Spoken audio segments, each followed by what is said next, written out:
तथागत महामानव बुद्ध के धम्मादर्शों को पूरे दुनिया में मात्र कितने लोगों ने पहुंचाया था? 5 लोगों ने। कि जो संविधान की प्रस्तावना है, उस प्रस्तावना की शुरुआत ही होती है कि हम भारत के लोग। महान सम्राट अशोक के लोक कल्याणकारी नीतियों का दस्तावेज ही भारतीय संविधान है कि सभी संतान में पुत्र समान है। और संविधान क्या कहता है? संविधान कहता है कि हम भारत के लोग। कि सीता के साथ में कैसा अत्याचार और नाम तिरंगा आपका भगवा की जाएगा। हो गया दंगा।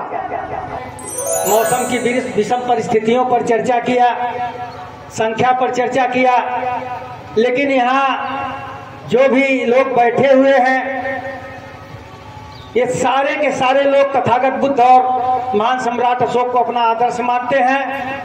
और तथागत महामानव बुद्ध के धम्मादर्शों को पूरे दुनिया में मात्र कितने लोगों ने पहुंचाया था? 5 लोगों ने।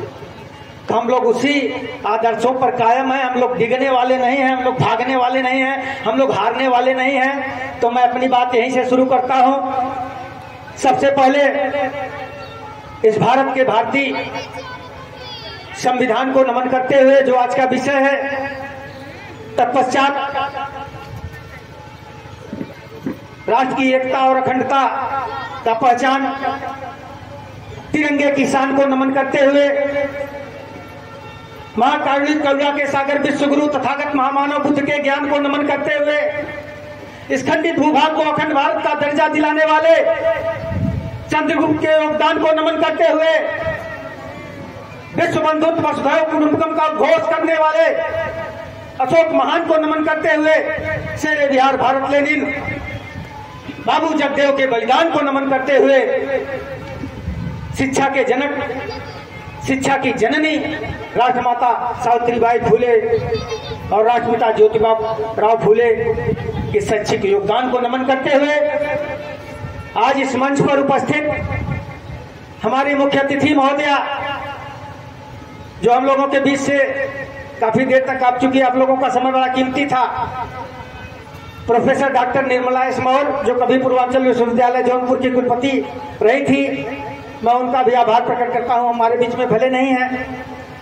पूर्व सांसद महोदय जिन्होंने आज एक भवन का लोकार्पण किया और मंच पर उपस्थित आज इस कार्यक्रम की अध्यक्षता कर रहे परम सम्मानित ओमकार कुशवाहा जी, आपके बगल में बैठे हुए हम सबके गार्जियन, सम्राट अशोक क्लब के राष्ट्रीय अध्यक्ष परम आदरणीय डॉक्टर दीनानाथ मौर्य जी, आपके बगल में बैठे हुए माननीय महासचिव सम्मानित हरिश्चंद्र मौर्य जी, एक बेटी जो सफलता के उच्चतम पायदान पर अपना झंडा गाड़ करके अभी आगे भविष्य की लंबी तैयारी कर रही है। मैं यही मंगल कामना करता हूं कि सफलता के उच्चतम शिखर पर पहुंचे।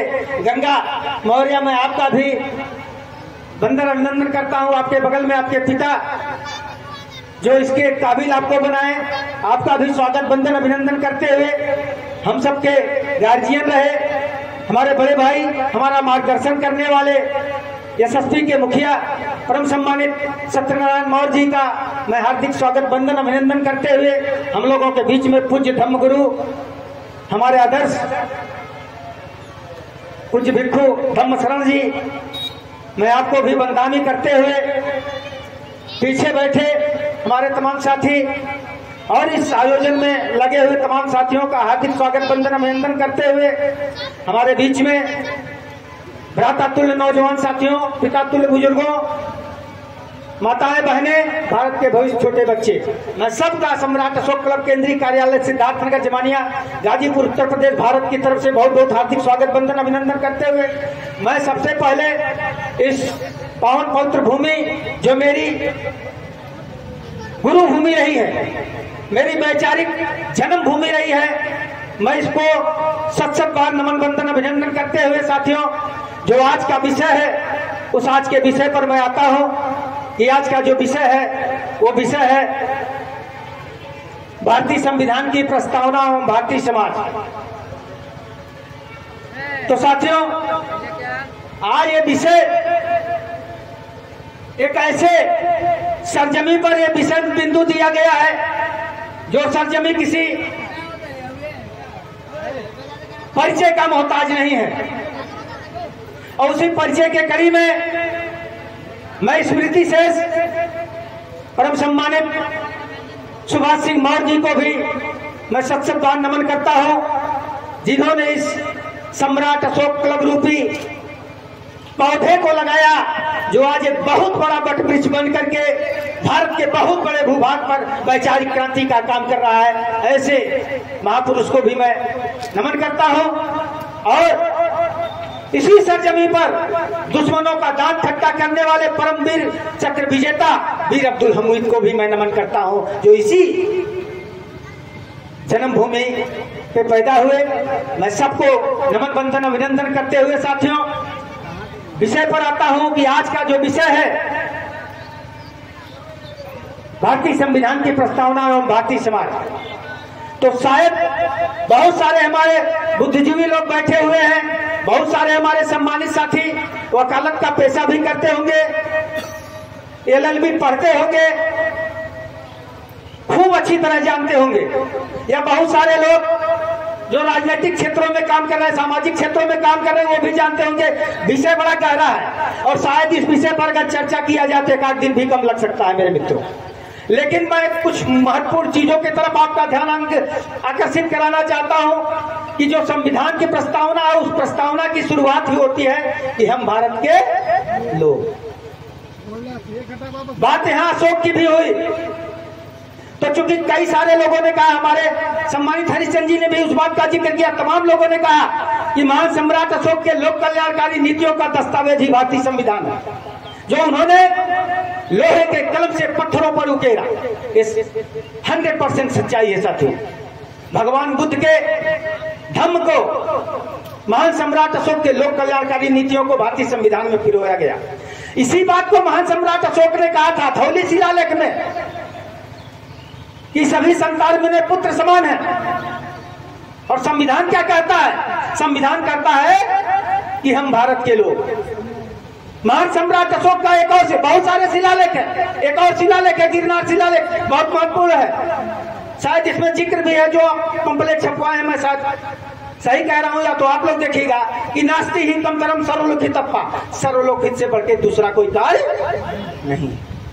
तो देखिए बात तो ऐसे शुरू होती है कि हम भारत के लोग, और महान सम्राट अशोक ने कहा कि सारी प्रजा मेरी संतान है। तो हम भारत के लोग भारत को एक संपूर्ण प्रभुत्व संपन्न, यानी भारत को मजबूत, शक्तिशाली, स्वावलंबी, विकसित, आत्मनिर्भर भारत बनाने के लिए तैयार हो, ऐसा काम करें, उस अभियान में लगे। लेकिन हर जगह प्रश्न खड़ा होता है, और वो प्रश्न आप स्वयं उस प्रश्न जब खड़ा होता है तो उसका आप मूल्यांकन करिए, उसका आप समीक्षा करिए कि उस दिशा में कितना सही काम हो रहा है और कितना सही काम नहीं हो रहा है। फिर बात आती है कि समाजवादी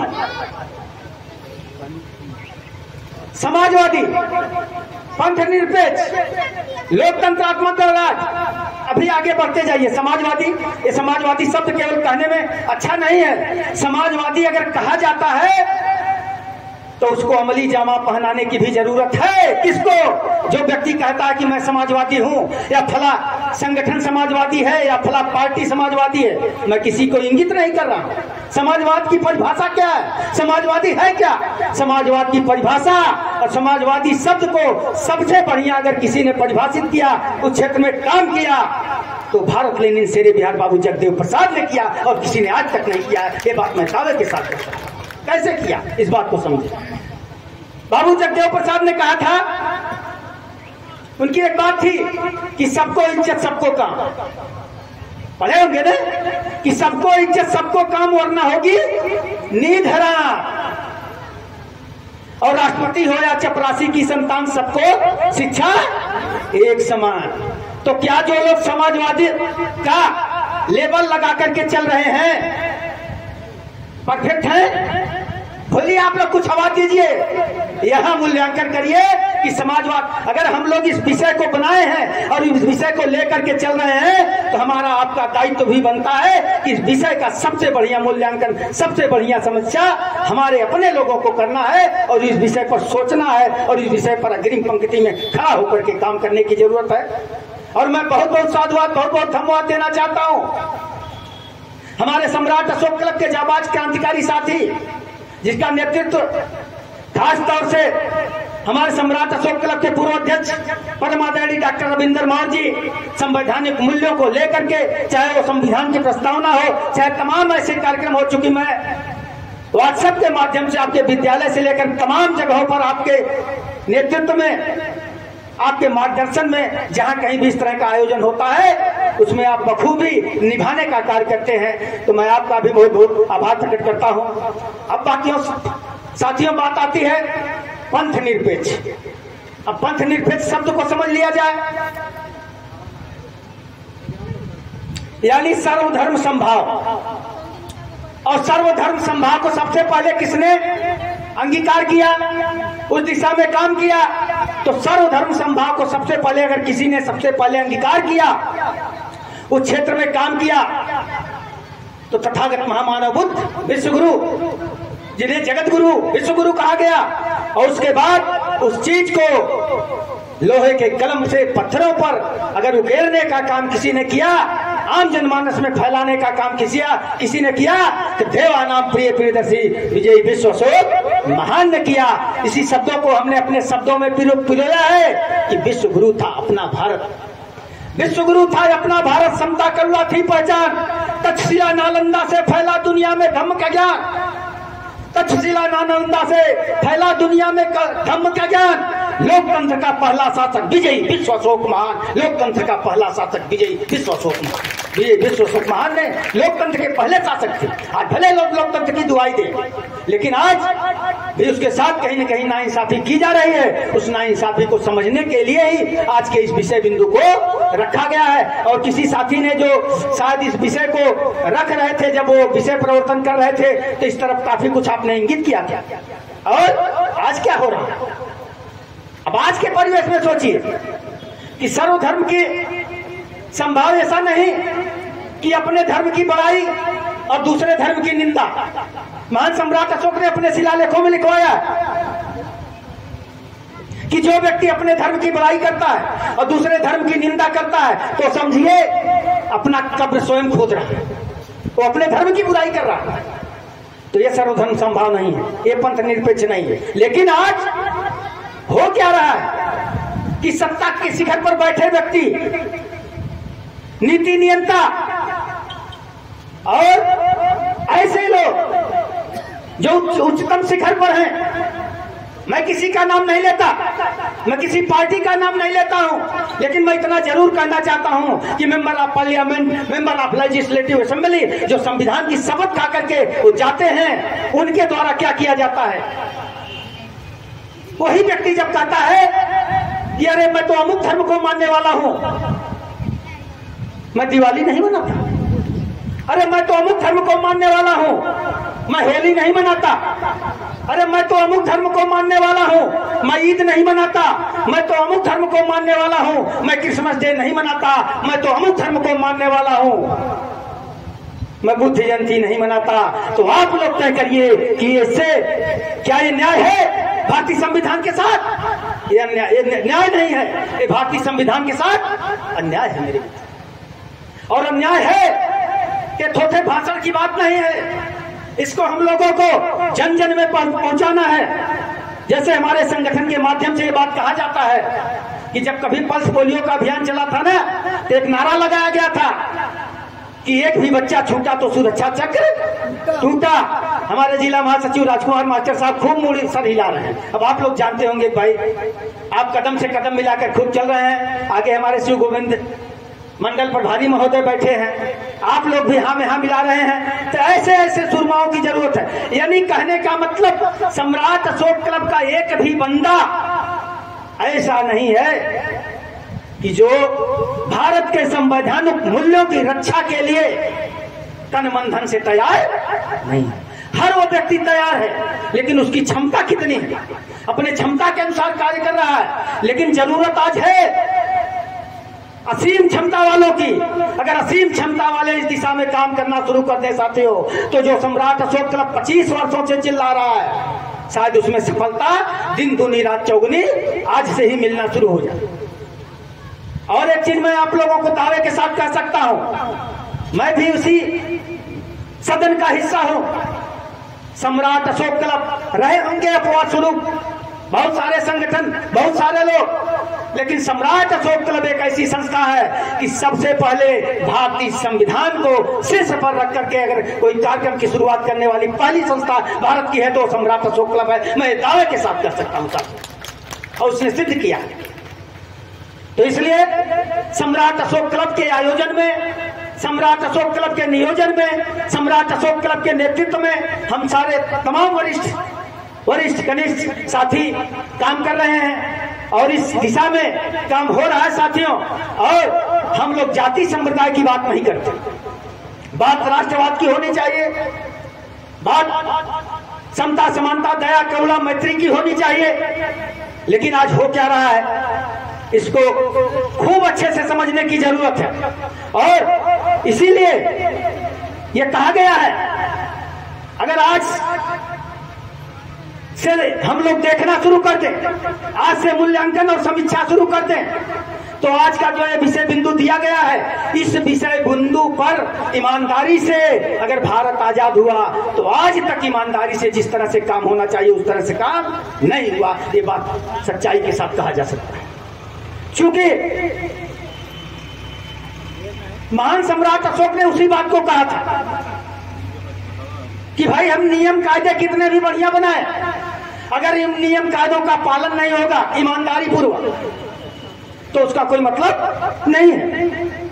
उसी बात को डॉक्टर B.R. अम्बेडकर जो संविधान बनाने वालों में अग्रणी भूमिका में थे, डॉक्टर B.R. अम्बेडकर ने उसी बात को कहा कि संविधान कितना भी बढ़िया हो लेकिन अगर उसको चलाने वाले मानने वाले लोग ईमानदार नहीं होंगे तो संविधान बढ़िया नहीं हो सकता। संविधान खराब भी हो, अगर उसको चलाने वाले मानने वाले लोग ईमानदारी से काम करना शुरू करते तो संविधान बढ़िया हो जाएगा। आज क्या हो रहा है, इस बात का मूल्यांकन करने की जरूरत है। तो साथियों, लेकिन उस बात को अगर 2300 साल 2400 साल पहले अगर किसी ने सिद्ध किया, अमली जामा पहनाया, लोगों को दिलों पर राज किया तो विजयी विश्व अशोक महान थे। इसी बात को हमने कहा कि गुरु पूर्णिमा या क्रिसमस डे, गुरु पूर्णिमा या क्रिसमस डे हो, दिवाली या रमजान, बात को आपके कानों तक जा रही हो, इस बात को समझिए कि गुरु पूर्णिमा या क्रिसमस डे हो, दिवाली या रमजान, ईसा हो या मोहम्मद साहब, ईसा हो या मोहम्मद साहब, गुरु नानक हो या रस खान,